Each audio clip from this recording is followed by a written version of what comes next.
A very warm welcome to this edition of the 6 p.m. primetime newscast on Equinoxe Television. Thank you for joining us live from Cameroon's economic capital, Douala. I am Bable Jonathan. In our top stories in this edition of the news, gunmen attempt to disrupt the celebration of the 40th anniversary of priesthood of Bishop George Nko of the Kumbo Diocese in the northwest region of the Republic of Cameroon. They were quickly pushed back by security and defense forces, and the gun battle sent shock and panic waves down the spines of attendants of that ceremony, including Northwest Governor Adolphe Lele Lafrique.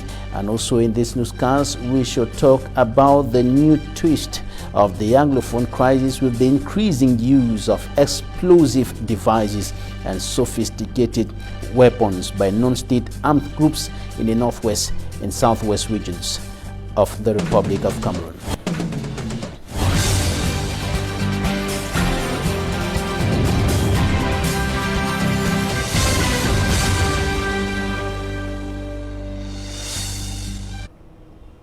Once more, thank you for joining us on this edition of the news, and we're going to begin right away in Kumbo in the northwest region of the Republic of Cameroon, where the mayor of the municipality is lamenting over the difficult, unstable and uncertain security atmosphere reigning in his municipality. Speaking to the governor of the northwest region, Adolphe Lele Lafrique, and other top security officials of the region in a security meeting that pulled through last night, late into the night, the mayor indicated that 6 of the workers of the Council of Kumbo are in captivity. Details in this report by Mbu Stella.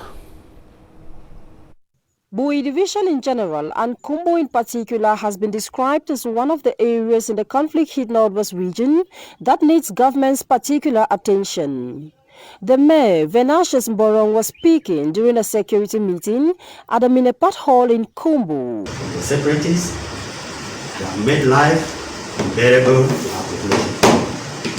As I speak, I have some of my workers in the bush that were taken just 4 days ago, 6 of them. And you can bear with me that living under this kind of circumstances is not easy.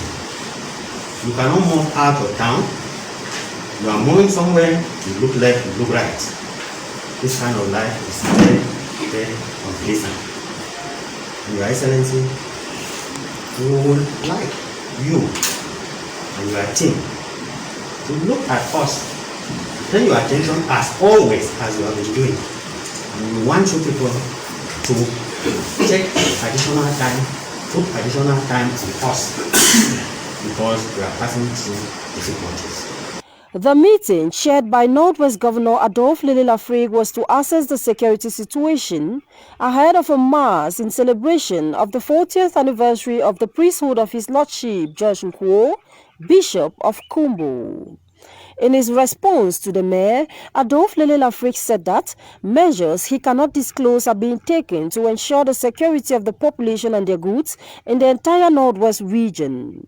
Globally speaking, the security are mastering the situation in all the subdivision of Bui Division. Kumbo has been one of the red zones in the northwest region since arms were picked up. This has chased the active population out of the area. Social life in Kumbo is not only affected by the uncertain security climate, but also the lack of basic amenities like water and electricity, to name but these. The municipality's head says they are working to having the economic and social life of Kumbo return to normal. And today was a hot and tense day in the locality of Kumbo, with panic, fear, commotion taking over the ceremonial ground where Bishop George Nko of the Kumbo Diocese and his peers, and of course Christians, Catholic faithfuls, and other persons within the community and authorities, including the Northwest Governor Adolphe Lele Lafrique, were celebrating the 40th anniversary of priesthood of the Bishop of Kumbo, as gunmen stormed the area and attempted to disrupt that ceremony, but they were quickly pushed back by security and defense forces. For me, Armstrong Sander has more. Planted in the house of the Lord, they will flourish in the courts of our God. At the ceremonial ground of the St. Augustine College, saw in Kumbu, Bui division of the Northwest region, all started and is unfolding normally for the Ruby Jubilee of His Lordship, Bishop George Kwo, Bishop of the Kumbu Diocese. Few hours later, everybody is on the floor with loud sounds of gunshots echoed across the town of Kumbu from far and closer to the ceremonial ground. Men and women, boys and girls are frightened, lying low to escape from gunshots and bullets. We hide our gunshots. Play our hearts. Why? We don't know. The only thing is that we need peace in our land. That's the only thing. Good outside, all are human beings. Many are dying, we don't want. Many are dying. Yes, many are dying. Both the armed boys, the military, and all are delivered by women. All are delivered by women. We are crying for our land, and we are also crying for our children. All are delivered by women. A woman can never leave a child. That this child is not my child. Gunshots in the heart of a popular religious event with a heavy military presence and the security assurances of the governor on the eve of the event. The governor is also aware that normalcy is yet to fully return to the division and the region, and goes further to promise to turn all stones. The government is determined to bring long-lasting peace in this division and the whole region. No stone will be left untouched to bring back normalcy to Bui division, foremost to the city of Kumbu.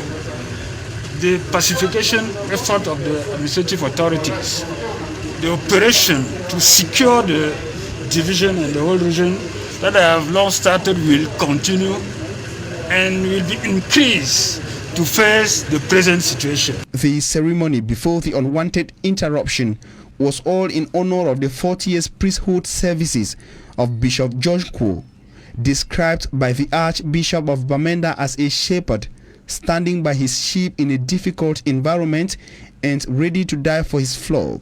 The bishop is exercising his ministry, especially as chief shepherd of the Diocese of Kumbu in these difficult times. And we are witnesses to the fact that he is close to his sheep, he is standing near to his sheep, and he is ready to die for his sheep. And this is a very, very big testimony to the gospel message which is preaching to the people and which is giving out to the world. Bishop George Kwo uses his Ruby Jubilee to preach truth, humility, forgiveness and reconciliation. Jesus Christ tells us he's the way, the truth and the life, and we need to be able to face the truth as it is. We need to be able to look at each other and call you, this is my brother, this is my sister.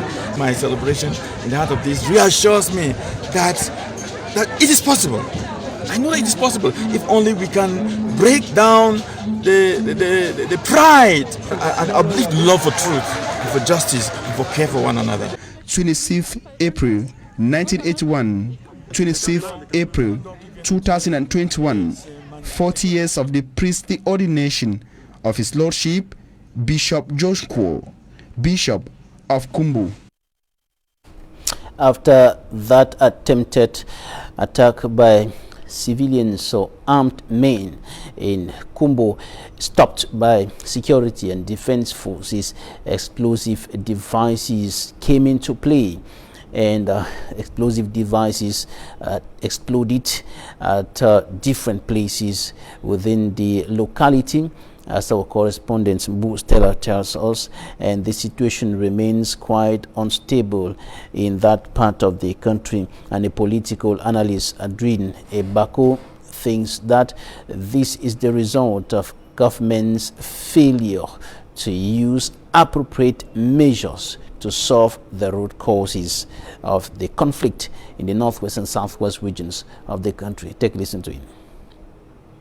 Before, the government knew that they were going to crack them down using their military, but that method has not worked. And every time the government has tried to using a wrong procedure, it has only given the boys a room to evolve. It is we, the Cameroonians, that have failed to manage this crisis when it began.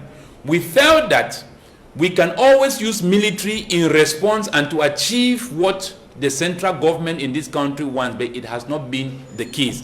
And I would still say that the government has been very insensitive, knowing all what has been happening around Africa, especially in neighboring Nigeria, Chad, as we saw, that insecurity has only been increasing in Africa. And when this issue began in 2016, the government would have known and would have quelled down this issue before it evolved to where we are today. So these boys, per my analysis, I've always made, the crisis is only going to increase and the insecurities are only going to increase.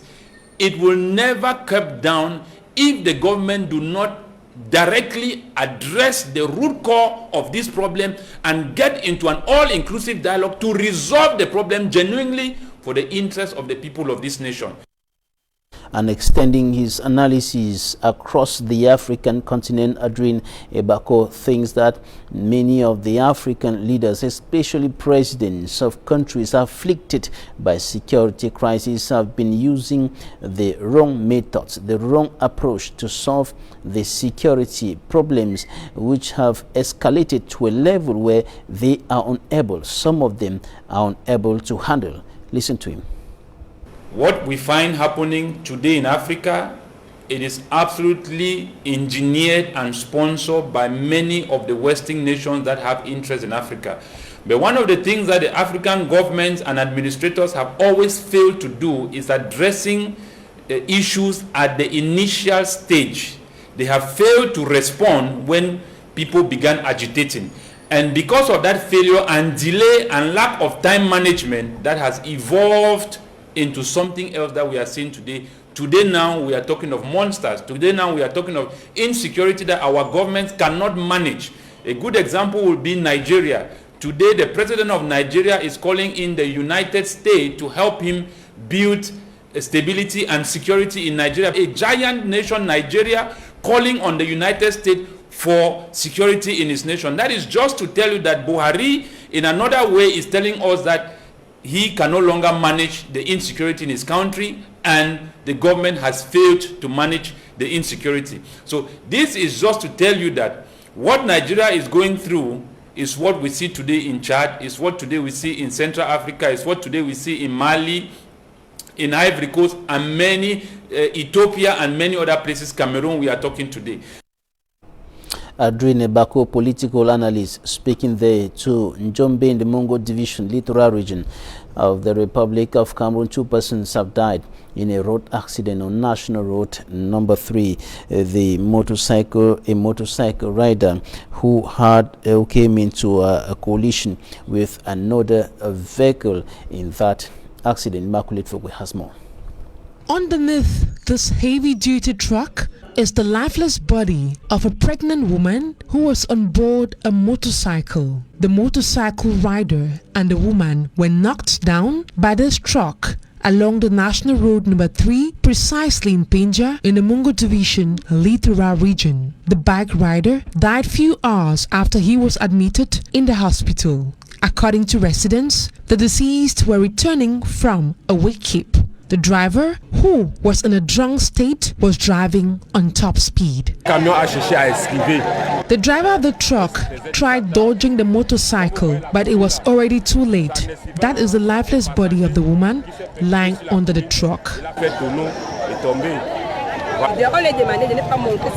When the lady was about getting on the bike, I heard her sisters warning her that the bike rider is drunk and that she should take another bike. Few minutes later, we were told that she was involved in a road accident. The accident occurred on Friday at 2 a.m. and it was only at 8 a.m. that the stuck corpse was removed under the truck. Few minutes after the incident occurred, we informed security officers, but they arrived here at 8 a.m. It was at that time that they used a caterpillar to lift the truck and a lifeless body was retrieved. Another accident which has left family members, friends and onlookers in shock.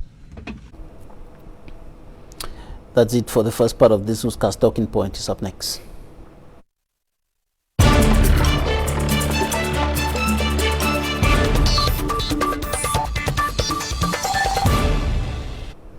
Thank you for staying with us in Talking Points. Today we are receiving one of the special advisors of the National President of the Cameroon Renaissance Movement, CRM, political party, Mutaga Silvanus. Thank you for joining us today. Thank you, Mr. Babula Jonathan, for inviting me once more on this prestigious platform in the Talking Point.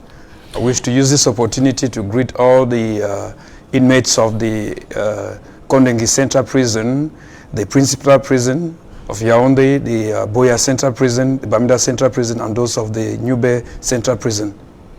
And also joining us from the Accra, Ghana, is Dr. Donwi Peter. He is the Chief Executive Officer of the Pan-African Institute for Development. Thank you for joining us today, sir.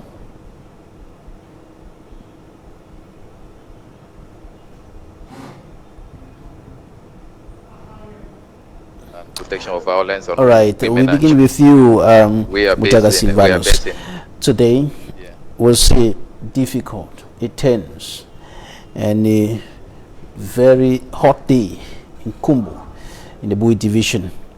When you look at what happened today during the celebration of the 40th anniversary of priesthood of His Lordship George Nko, Bishop of Kumbu, what's your take about the crisis that has been going on for about 4 years, close to 5 years today?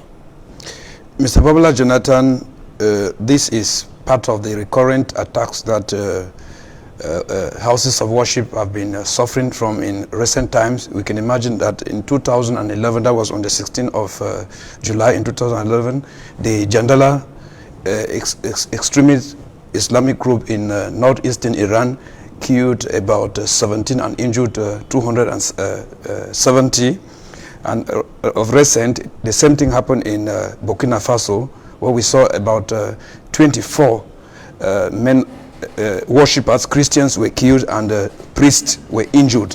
So it is desecrating the place of worship, because the Bible says, touch not my anointed and do my prophets no harm.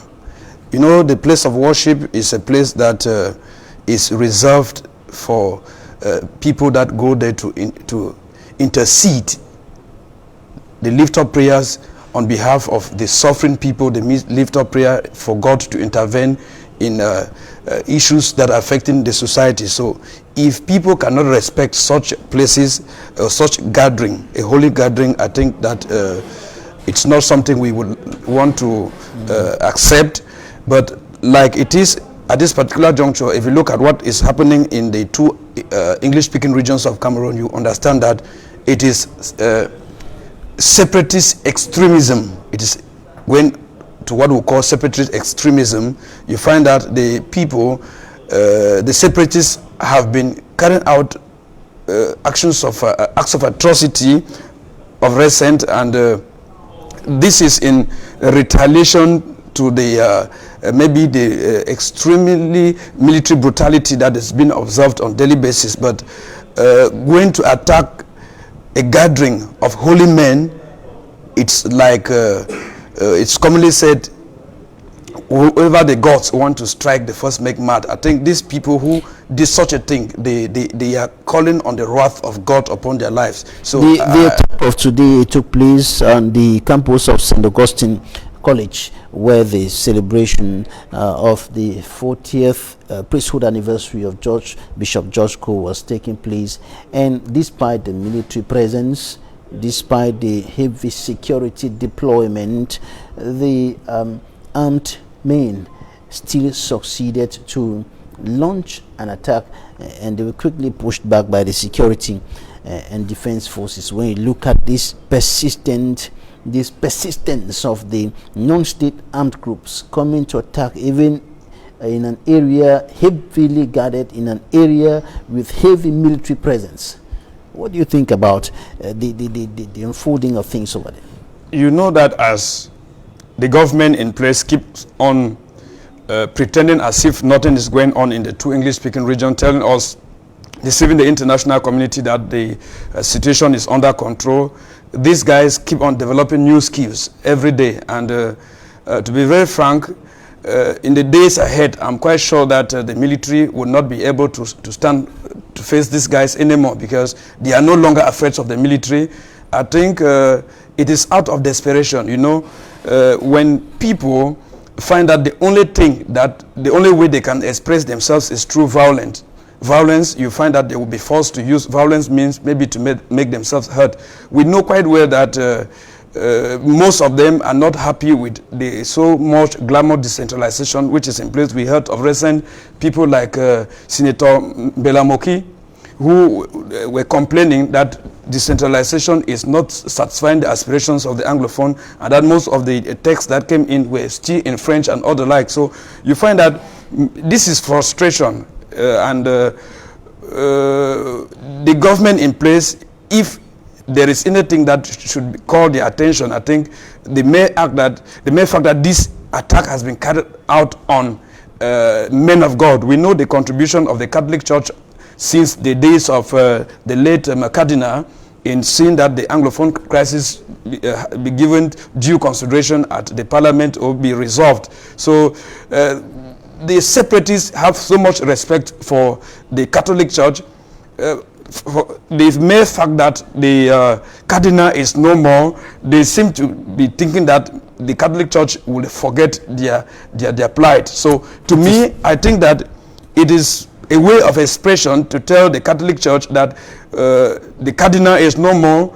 Don't forget of the plights of the Anglophones, but it is a very bad way, the channel which they use to attack on men of God is not the best way. I think they have spokesperson for the Anglophones, whom I don't really know their names, but I know most often we can see them manifest in social media and other like. They could call the Catholic Church in a more formal way to keep on pressing hard for a national, inclusive, meaningful dialogue rather than... It is, however, not clear as of now if the attackers were targeting the church, the men of God, the faithfuls who were there, or the administrative authorities who were in place, the governor and his état major.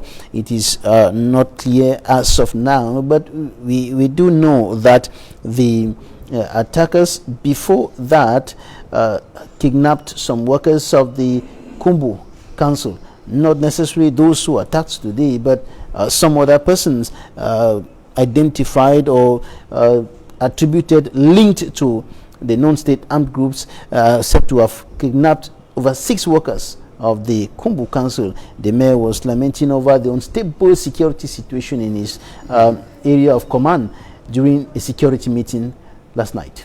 Yes, Mr. Babla Jonathan, you just said that maybe these separatists had to attack the gathering of Christians because they were administrative officials there. They were. No, I said it's not clear if they were targeting the men of God. Whether they were targeting yes, administrative officials who were there. Whether they had any grievances against the administrative officials or the military. It is commonly said in Africa that if you cannot eat the yam because the yam is bad, you will eat the yam because the oil is good.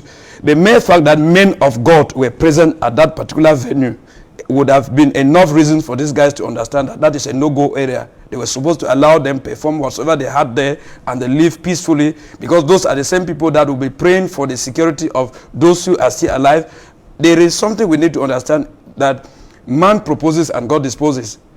Those who are vying for separation, I think they should understand that separation can never occur if God does not approve of it. It can never occur if God does not approve of it. Now, let's go to Accra, Ghana, where we have Dr. Ndonwi Peter, CEO of the Pan-African Institute for Development, on the line. What do you think about the attack today, the attempt by some gunmen to disrupt the celebration of the 40th priesthood anniversary of Bishop George Kwo in Kumbu today? Well, good evening. It's really a pity for me to learn about such an attack. But however, it is something that we should understand that Cameroon now is in a very complex type of crisis that we actually have to sit down together as brothers and sisters, as Cameroonians, to look at the possibilities of coming out of this type of crisis. Because normally the place of worship is where I think in times of war, people need to go there and go and hide in hospitals, churches, and so on. But if people turn their guns and so on the places of worship and so on, where people are supposed to hide, it's not going to be very fair. Because if you look at what happened in Rwanda during the genocide, which actually all of us are aware of the fact that most of the killings were in the churches, we don't want to see such things happen in Cameroon. So my appeal is for those who are actually in support of the in control of these boys and so on, to let them understand that in times of war, there are areas that you don't even supposed to go there, especially schools, churches, hospitals, and so on and so forth, because that is where I think when people are running away from this war, the non-combatants, they're supposed to go and hide. But if you go there, especially during such service, it's completely not acceptable. And I think they should be able to think twice, because normally such things, and as we all know, it can constitute what people sometimes refer to as war crimes. Because if you go into those areas to kill or to do something and actually you kill, I don't think you will ever go free. So these are certain things that the leaders or whoever are actually controlling the boys on the ground should let them understand that they shouldn't even dare to go to where the churches, where schools are, where hospitals are, and so on, because it's completely wrong. Then, when we look at the international humanitarian law, that does not permit and does not allow. Incident about 5 days ago, some workers of the Kumbu Council were kidnapped, and the mayor of the Kumbu Council was highlighting this during a security meeting last night and talking about the unstable security situation in his municipality. What's your take on this? I think normally, if you look at, I've been in Cameroon, I just came back from Cameroon of recent. I've been going between Northwest and Southwest and trying to talk to them about the necessity for peace. And normally peace is the most important thing, because even if you look at the days of Jesus Christ, after his resurrection, he came to his disciples and said, peace be with you. Peace is very important, because when you have peace, you'll be able to sit down and talk. Although some people are saying that justice comes first, but I think that peace should be first. Because if you don't have that peace, you will not be able to sit on the table to be talking justice and so on and so forth. So we are actually looking at, when you see council workers and so on, there are a lot of people who have been kidnapped in Cameroon. I'm aware of that. And it's something that we are trying to come up with a conference in Ghana here, where we think we're talking to the various parties, the various factions and so on, that they should come, let's sit at brothers and sisters and look at our faces and be able to look for a possible solution out of the crisis, because we best know these problems, we know our coping strategies, and we exactly know how we can solve it. And although some people they keep telling me that, oh, they need this and that white man to come, I look at it that it's not correct, because, well, it may be correct to them, but I think that the issue in Cameroon is for us to actually sit down as Cameroonians, as brothers and sisters, and look for the best way out of the crisis. We understand that people may be angry, people may not be happy with this and that. If you are reading on social media, you see people condemning each and every one. Of recent, you look at how people are talking about our leaders, like the late Achu. You will not be quite happy, but you start asking yourself, why are people talking like this? Because people, when they don't just have to now become so violent to an extent that you will not be controlled. Please, I am appealing to all these brothers and sisters who are in the bushes or whatever, that they should come out. Let them come and let us sit down together and talk peace. And when there is peace, many things will dialogue will come back to you in a short while. There's no way dialogue can Mutaga flourish. Silvanus, what do you think about the new twist of the crisis with the increasing use of explosive devices? Some of the devices exploded today in Kumbu. And what do you think about this aspect and the increasing use of sophisticated weapons? When you hear people talking about M15 guns being used there and other sophisticated weapons, what can explain this move? We were expecting, or many are expecting, a move backward or towards the direction of peace, but rather we are seeing a move into sophisticated weapons, explosive devices being used here and there. Mr. Baula Jonathan, as the days are going by, as the government keeps on delaying in providing a lasting solution to the plights of the Anglophone, you find that the separatists become more professional. They say, as the bird has learned to fly without perching, man will learn to fly, to shoot also without missing. So you find that these boys, they are developing new skills every day on how to manipulate weapons, and most of them are buying more sophisticated technology. Don't forget that they also go online. They could be having research on, carrying research on how to manufacture explosive. It wasn't like that in 2016. They hadn't any idea on that. As the days are going by, they resort to that, and it is regrettable that we are at that particular juncture. And I think that this is a wake-up call.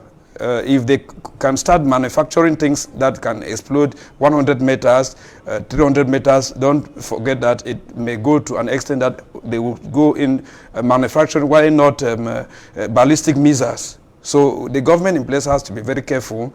I think this is a wake-up call for all political actors, stakeholders of this nation to keep on mounting pressure on the regime in place for a national inclusive dialogue. Remember, prior to the so-called Grand National Dialogue that just ended, most of us militants of the CRM, especially Professor Maurice Kamto, said that such a dialogue would not satisfy the aspirations of the Anglophones. It would not put an end to the war going on, because how could a dialogue be going on whereas the leaders of the movement of the Republic of Ambazonia, I'm talking of the like of Seseko Ayuktabe, Mancho BBC, Ngalim Felix, Penterence, you have the rest, Dick Intasam, who are still imprisoned, were still left behind there. The people that were brought at the table of dialogue were just those who went there to listen, or maybe if they had to say, they would just pick things that would not be taken into action. We are looking at the issue of decentralization today. They told that decentralization came after the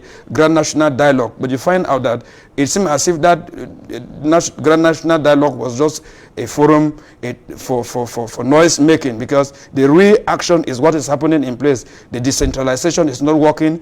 The senators, especially top officials of the CPTM, are complaining. It is a confession that they are regretting the holding of the National Dialogue, that the National Dialogue was a real fiasco, and that it does not seem to be satisfying the aspirations of the Anglophone. So it's a wake-up call. They are calling for another dialogue, and consequently asking the regime in place to get the real actors to sit at the table of dialogue. And I want to thank Senator Mbelamoki for coming up with such a confession.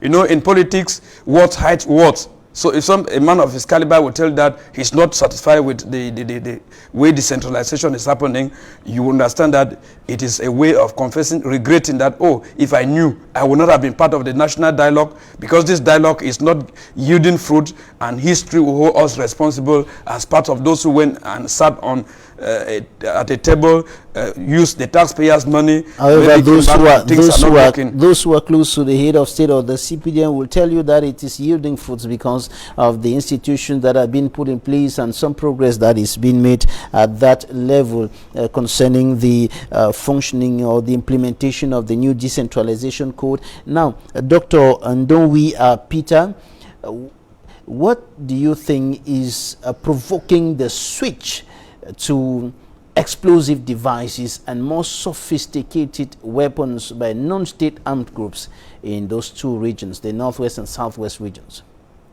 Yeah, if you look at it, what is provoking is that I think it's out of frustration. They themselves it's out of frustration. They certainly really that people they should sit on the table and talk.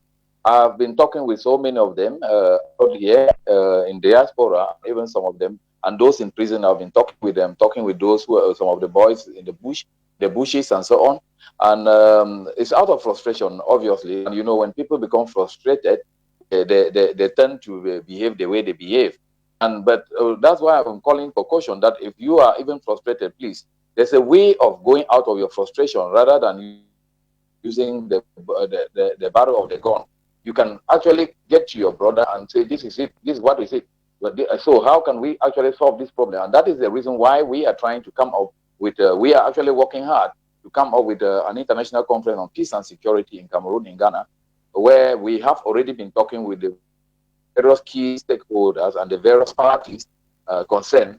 And we're just working now on the last part of the arrangements to ensure that Anglophones, our brothers and sisters, should come and let us sit together as brothers and sisters here in Ghana and talk and look at our faces and see how can we come out of this situation? How can we be able to solve this problem without the barrel of the gun? How can we be able to make sure that our objectives, the objectives that people are actually asking, should be achieved using diplomacy, sitting on the table with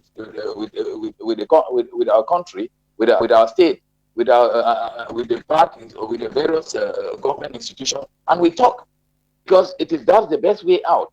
Because normally, if people don't sit and talk, things go out the way it is. When I'm so saddened that people are explosive and so on, is now killing here and there. I am not in support of the killing of anybody, and normally I can't create anybody on earth, and normally I just support the killing of our brother. When I see regular army personnel being killed, when I see this and that being killed, it's not going to help us at all, because I keep on saying that we remain brothers and sisters, and let us look at how we should be able to solve this problem. And you're inviting Cameroonians out of Cameroon to solve the problem. Why the choice of Ghana? Why out of Cameroon? You know, normally, you know, in a conflict-prone area like Cameroon, if you really want to amicably solve the crisis, you should take it out of the country. If you look at conflict resolution and peace management, you understand that if we get out of Ghana, it will be safer. Like we have been talking to some of the leaders out there, the leaders of the boys out here in diaspora. Some of them didn't come to the Grand National Dialogue because they were afraid of their security. And we believe that here in Ghana, they will be able to come and will be well protected, and people will be free to talk. And we will be able to discuss as brothers and sisters and look into our faces and see exactly how we can come out of this. And then we try to see how we can co-opt among the various different parties and put in place people who will be able now to talk in terms of if there's that necessity for dialogue. It should not be the 1,001 fractions that we are seeing here and there, because with the 1,001 fractions, the government finds it very difficult to know with whom am I going to talk with. And these are some of the things that people want to position themselves, but at the detriment of our own people. And that is why we say that people, they should come here and let us be able to talk as one. Mutaga Silvanus, do you think that a problem in Cameroon will find solutions out of the country, in Ghana? I think Ghana may present a neutral ground for the participant in a dialogue to sit and discuss freely. You know that we are in a country in which the least gathering that does not seem to be such a gathering of singing praises to the CPDM regime will be dispersed. So I think Doctor might have chosen Ghana because he thinks that there they would have that tranquility. But this solution, especially for the Anglophone crisis, will come from home. Because those who are fighting the real war are those who are at ground zero. And if there is any dialogue in the Northwest and Southwest region, if there is any dialogue that would have to put an end to that war, the boys in the bushes, those in the remote areas, those who are the carriers of the arms and all the like would have to be called. And this is the work of their leaders. Right. I said in one of my interviews on a TV channel that there are only two people in this country that can put an end to that war. Mr. Biya can call his soldiers, tell them to go back to the barrack, and Mr. Ayuk Tabe, who is in the prison, if he's in his free mind, he can tell these boys, the boys in the bushes, I mean, that drop your arms and let's see how we can put an end to this thing. Because even though the situation seems to have gone out of his hand with the different factions, with Dr. Sako leading here and there and so on, but you think that he can bring in a serious influence on the non-state armed groups to drop their guns and come out of the bushes. Thank you very much, Mutaka Silvanus. You are one of the special advisors of the national president of the CRM political party, Professor Maurice Kamto. Thank you for joining us today. Thank you so much for inviting me. I think it's an honor for me